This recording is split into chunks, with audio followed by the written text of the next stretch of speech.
Hey there, everyone.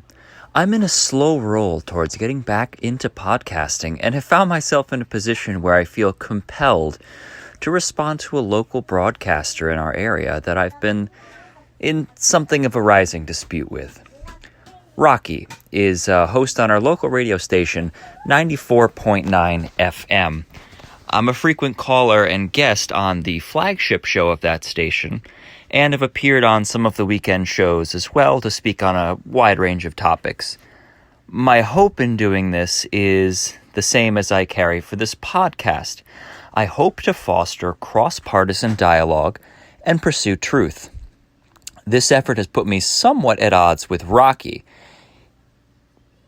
He has a show where he spends 2 hours or so talking about his beliefs and opinions, as well as sharing fun stories from his life in both Italy and America. It has a heavy Christian leaning, and he allows a lot of the second half of his 2-hour show for calls. If this were all his show was, I doubt we'd ever find ourselves at odds. He and I differ wildly on quite a few political positions, and that's fine. Where I get into sticky trouble with Rocky is his continued and consistent habit of stating opinions that have little or no grounding in truth as fact. That's something I have a problem with. If you are familiar with John Birch Society talking points, you'll hear a lot of things you're expecting to hear. Everything is communism. We've been infiltrated and must fight back for freedom, regardless of whether or not we actually understand what freedom is or what forces we are actually fighting for. To be clear, I have no doubt that Rocky genuinely believes what he says. He is a very genuine and passionate speaker. The trouble is that he's very frequently wrong on many arguments he's trying to make, and he's not willing to have a real dialogue with the other side.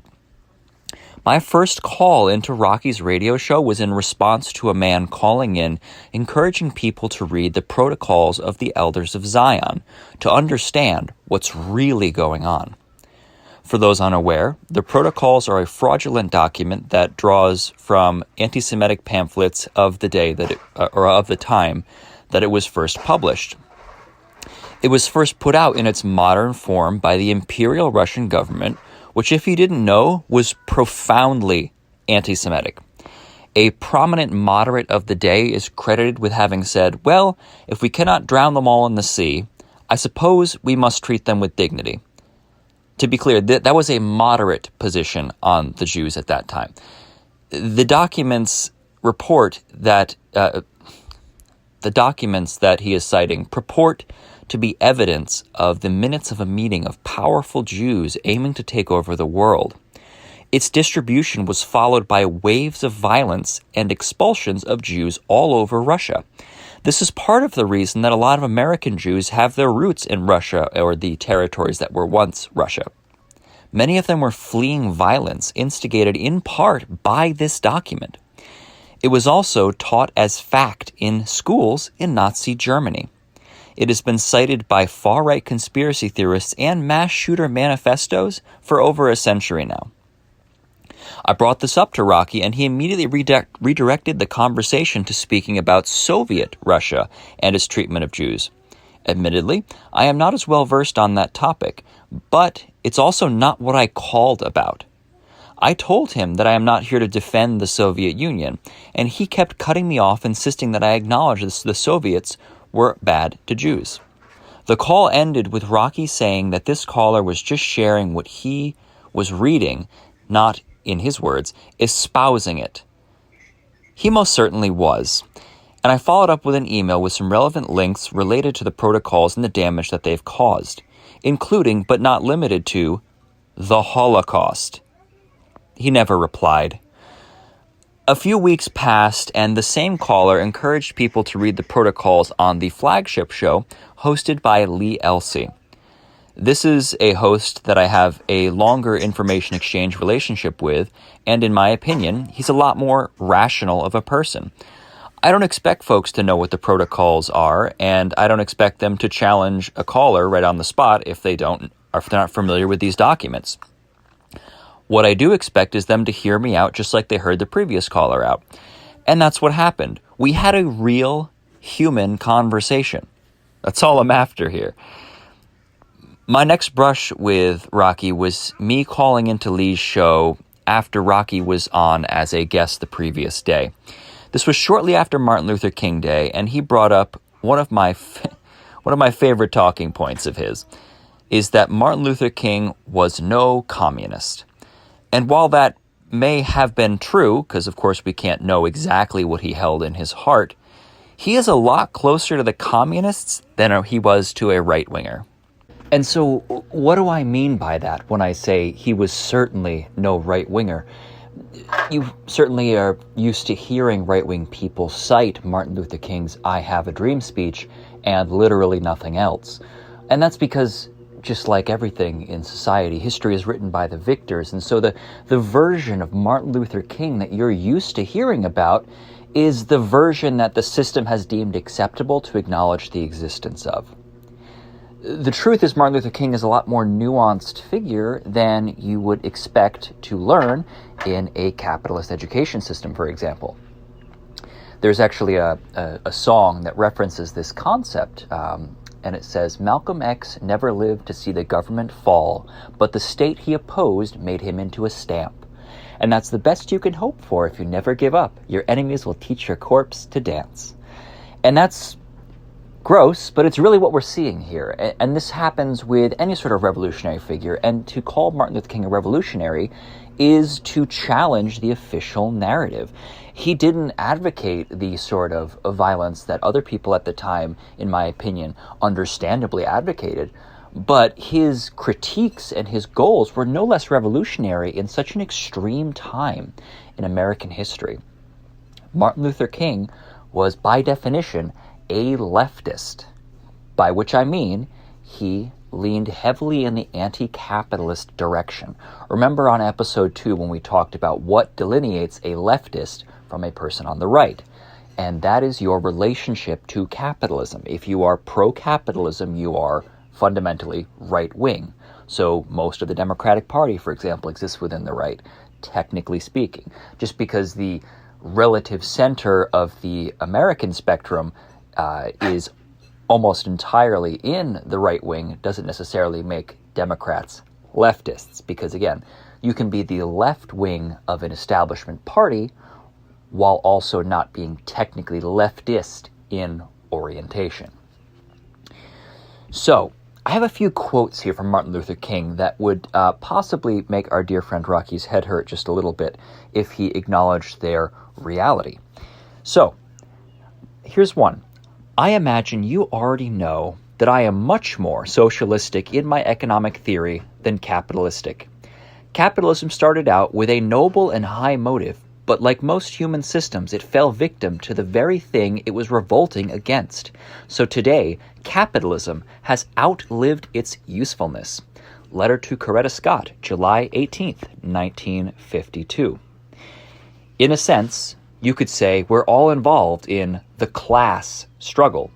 Quote to the New York Times reporter, Jose Iglesias, 1968.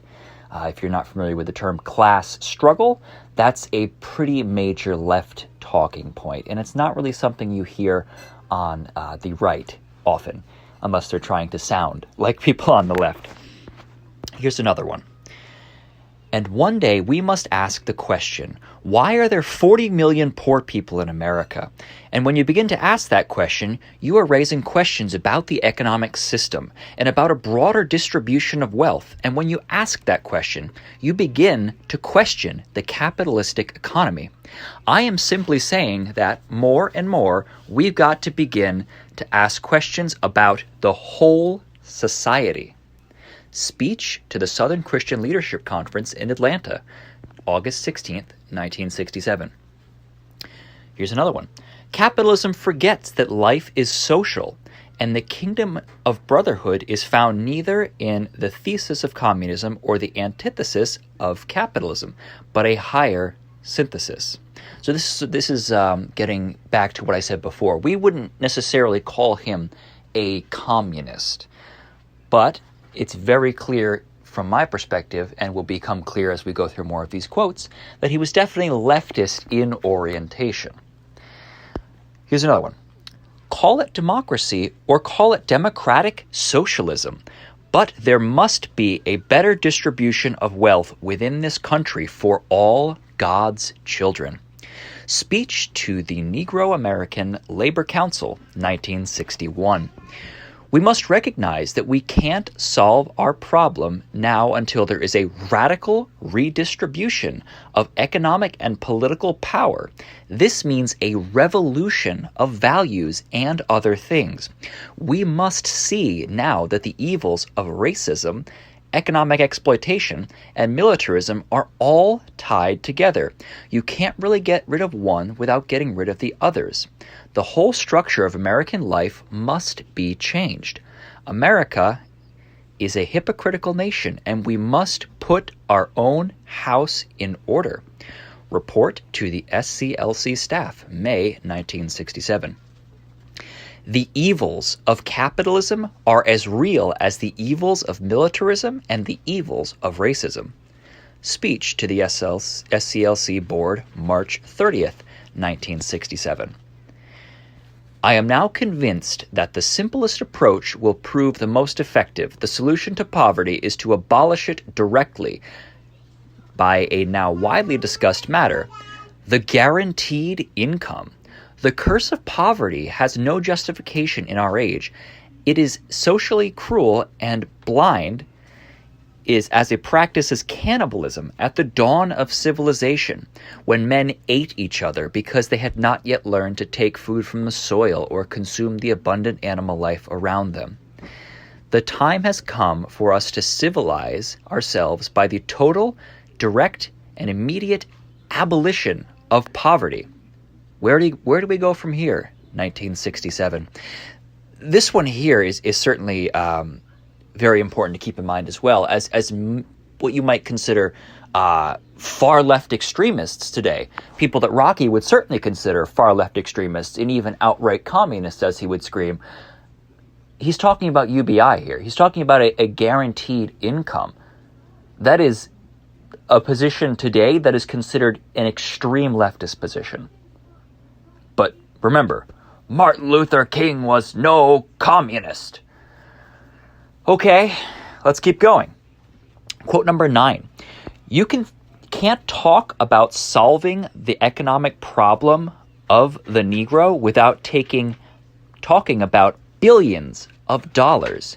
You can't talk about ending the slums without first saying profit must be taken out of the slums.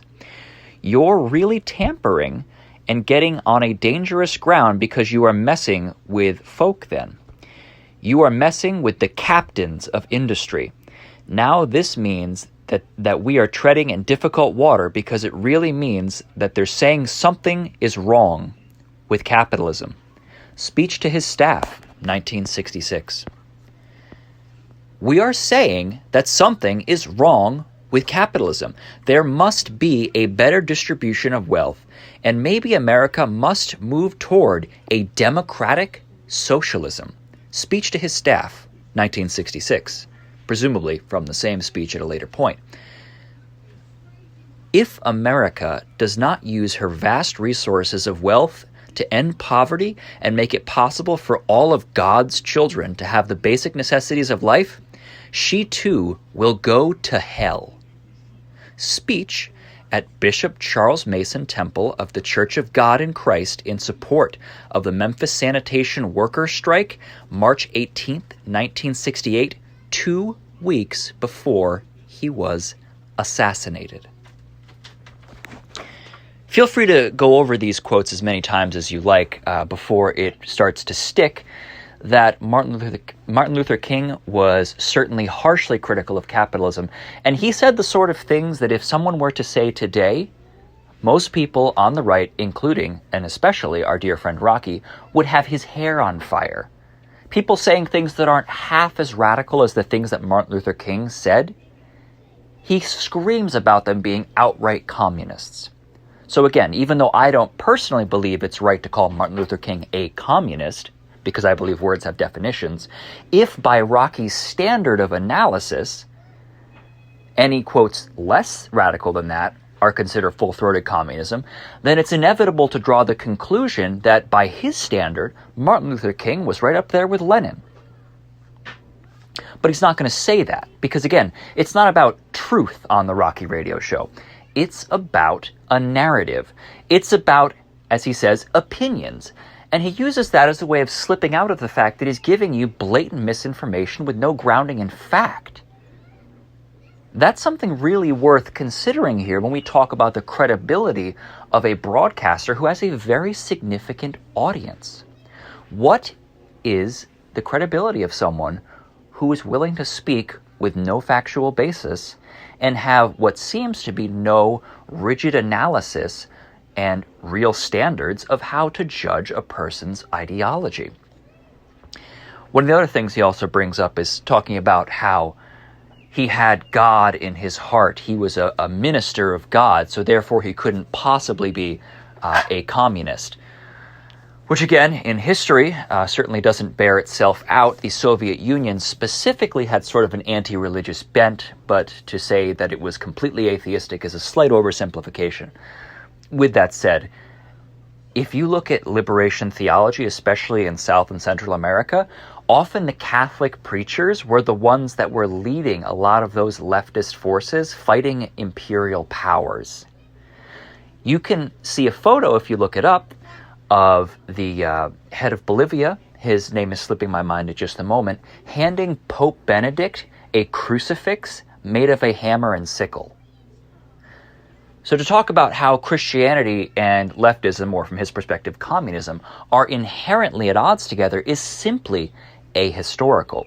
You can also talk about how up until very recently, most religious folks in America had more of a leftist orientation, and this was seen as a problem by the captains of capitalist industry, and they put an unbelievable amount of money into stamping out the left edge of Christianity because, at one point in this country, the church was seen as the center of society. So if you can hijack that from some sort of class consciousness and make people much more agreeable to the desires of the elite, for example, the right-wing perspective, then you're going to do that. And that's exactly what happened. This is a thoroughly documented procedure that was done by the elite to usurp the leftist position of most Christian folks at the time.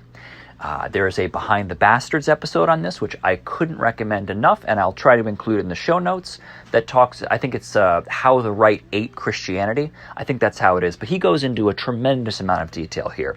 And I am just recording this as a teaser to a project that I have begun as a result of my ongoing, I hope friendly, but it seems not, friendly feud with our dear host, Rocky.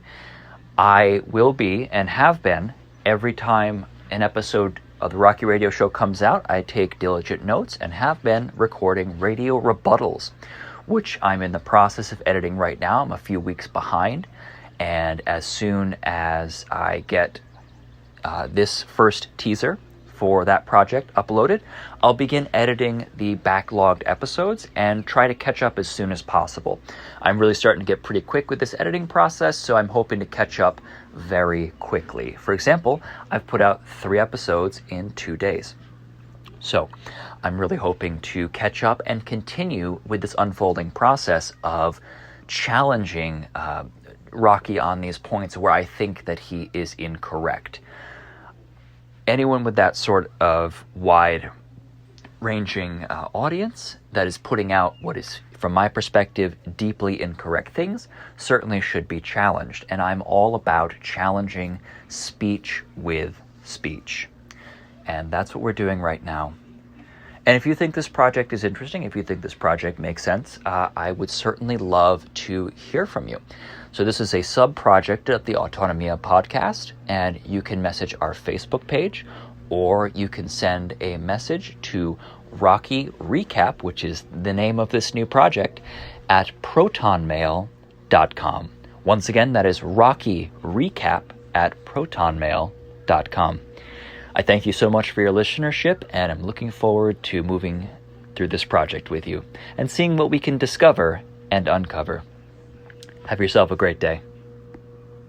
I eat meat and drive trucks and shoot guns and don't trust in the federal government to solve our problems. You might think I'm joking,